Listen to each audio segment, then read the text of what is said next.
Hi, I'm Griffin Johnson, the Armchair Historian, and today I'm excited to bring you the first episode of our new series on historical guns. If you guys liked today's episode, let me know and we'll continue the series in the future. But first, today's episode is sponsored by Goat Guns. In accordance with the time frame of the Second World War, they sent me a mini Thompson submachine gun, which you can see here. This weapon was used by the US military from 1938 up until 1971, and it is still in use by some countries around the world. It is popularly known as the Tommy gun and became the favored weapon among a number of gangsters during the Prohibition era. Goat Guns has a wide selection of weapons, all of which have overwhelmingly positive customer reviews. You can also find their field notes, which make the process of building a replica very straightforward. Even if you're not a gun replica collector, I suggest you check their website out. Their products work great as desk ornaments and are fun to assemble. You can get this gun, along with many others, by visiting the link in the description below. Now onto the video.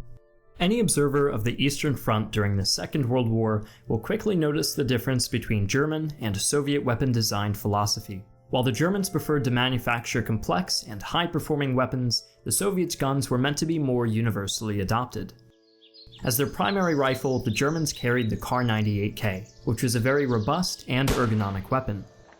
The Soviets, meanwhile, carried the M9130 Mosin-Nagant, which at this point was outdated. Regardless, the Mosin-Nagant was by no means a bad weapon, and performed in accordance to the doctrine of the Red Army. As the war dragged on, most combatants began to understand that the days of the bolt-action rifle were numbered. As such, both the Soviet Union and Germany began investing in semi-automatic rifle designs. Since 1940, the Russians had already been developing the SVT-40, which was gas-operated and had a detachable magazine, but it was slower to produce and never fully replaced the Mosin-Nagant.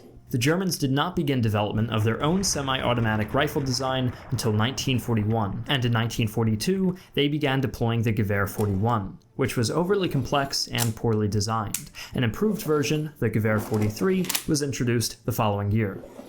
The First World War provided European nations with a painful lesson about the future of automatic weapons, which would become the cornerstone of small arms engagements in the coming years. The Germans incorporated machine guns into their doctrine of blitzkrieg, making sure that every squad was equipped with one so that they could advance rapidly and independently. The Germans entered the war with the MG34, which was light and air-cooled. The MG34 was an exceptional weapon, but it was complicated and not well suited to mass production. To address this, the Germans designed the MG42, which had an even higher rate of fire, was much more robust, and easier to manufacture, at the cost of being less versatile. The MG42 is perhaps one of the most iconic weapons of the Second World War, its high rate of fire earning it the nickname of Hitler's buzzsaw.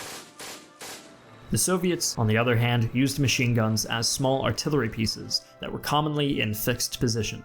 Accordingly, the Soviets were equipped with the water-cooled Maxim M1910, but this weapon was obsolete by the time the war began. Additionally, the Red Army had been developing light machine guns before the war, and therefore utilized the DP-28, which was mobile and air-cooled. While the machine gun was used to provide long-range suppression, the submachine gun was used to suppress enemies at close range at the expense of stopping power due to the use of pistol calibers. The Germans primarily used the MP-40, which was compact, accurate, and well-suited to mass production. The Soviets would enter the war with the PPSH-41, which had a very high rate of fire. Although the weapon was popular within the Red Army, it was expensive to manufacture for Soviet standards. As a result, the Russians designed the PPS, which, like the MP-40, was simple and featured a low rate of fire, making it much more controllable. Both weapons were used alongside one another until the end of the war. Before the war broke out, the Germans had been experimenting with intermediate-sized rounds. Weapons chambered in these calibers would combine the suppressive ability of the submachine gun with the long-range capability of the rifle. Just after the outbreak of the war, the Germans created a commission to design weapons chambered in these intermediate calibers. After a few successful prototypes, the Germans began manufacturing what would later be called the STG-44, which translated to assault rifle. After the exceptional performance of the STG during the war, it became apparent that these intermediate cartridges were the future of small arms design. Although the STG-44 left a tangible mark on weapons technology, the MG-42 left its mark on modern infantry tactics. As for the Russians' contribution, their weapon design philosophy of inexpensive manufacturing and versatility gave rise to the AK-47 and its successors. Thanks for watching. I'd like to thank my general staff on Patreon. Derek Bello, Jake Hart, PJ Nave, Alexander Wood, Joe Crispin, Gibbsy, Fritz, Patrick Reardon, John Graham, James Thompson, Jim Talbot, Dimitri Stillerman, and everyone else listed on screen. I'd also like to thank those working on the Armchair History team for making this video possible. Thanks again, and I'll see you next time with our video on why Germany invaded the USSR.